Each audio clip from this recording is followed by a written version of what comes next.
Hi and welcome to the video. I'm Dame and this is Dame Over, and today we are continuing to look at the Apocalypse DLC weapons, and today is the turn of the Ross MKIII Marksman. I'll give you a lowdown of the stats, how to use it to its full potential, and finally let you know what I think about the Ross MKIII and how good or bad it may be, as well as chucking in a couple of my own tips and tricks too.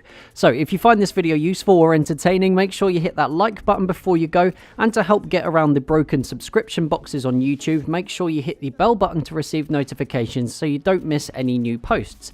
I'll also be continuing to look at the other weapons that dropped with the Apocalypse DLC, so if you like this video and are interested, then please do subscribe. So let's get to it. We'll be looking at the in-game stats today rather than the stats from simthic.com, as at the time of making this video, the Apocalypse DLC weapons haven't yet been added to the website. So the Ross MKIII has a fire rate of 62, matching the Arasaka, which means the Ross is tied for fastest firing sniper with a one-shot sweet spot.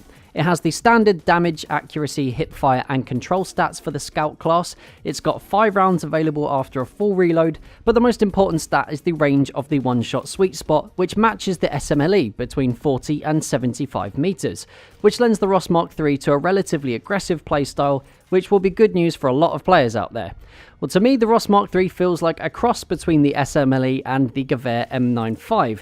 The one-shot sweet spot makes this sniper rifle an excellent challenger against the medic and support classes in particular at just outside of mid-range. If you can't manage to land the kill on one hit, then the fire rate will allow you to get a second shot off nice and quickly, and to add to that, just like with the Gewehr M95, there's no need to take your eye off the sight to chamber in the next round, giving you even more potential lethality against your opponents. There's also the addition of the Marksman sight, which is great for counter-sniper play because it doesn't have the lens glint you have with the sniper variants. In these clips, I've lowered the magnification to the lowest setting, which is 2.5 times magnification, so as to make the closer range fights a little bit easier.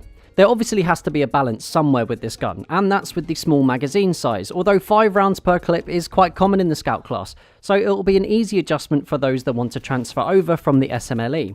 Overall, I think the Ross MKIII has the potential to be a very good weapon. It fits well within the game after the TTK patch as an aggressive scout player, as you have the option of keeping your distance a little more with the Marksman sight to help combat the increased effectiveness of the medic class at range. But then there is still the one-shot sweet spot to rely on too if you choose to push in. I had quite a good time using this weapon, as I'm a big fan of the Gewehr M95, and the similarities between them require a very similar style of play. The small magazine balances the weapon very well in my opinion, and forces you to take a little more care with your shots. I found it very useful for practicing quick scoping and drag scoping personally, and once you get used to how the Ross MKIII works, it becomes formidable in the right hands.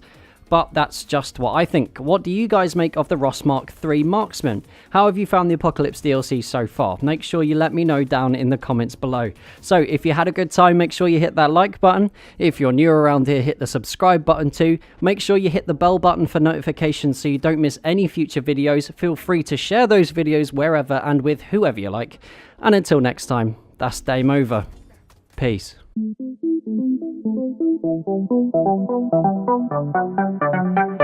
Thank you.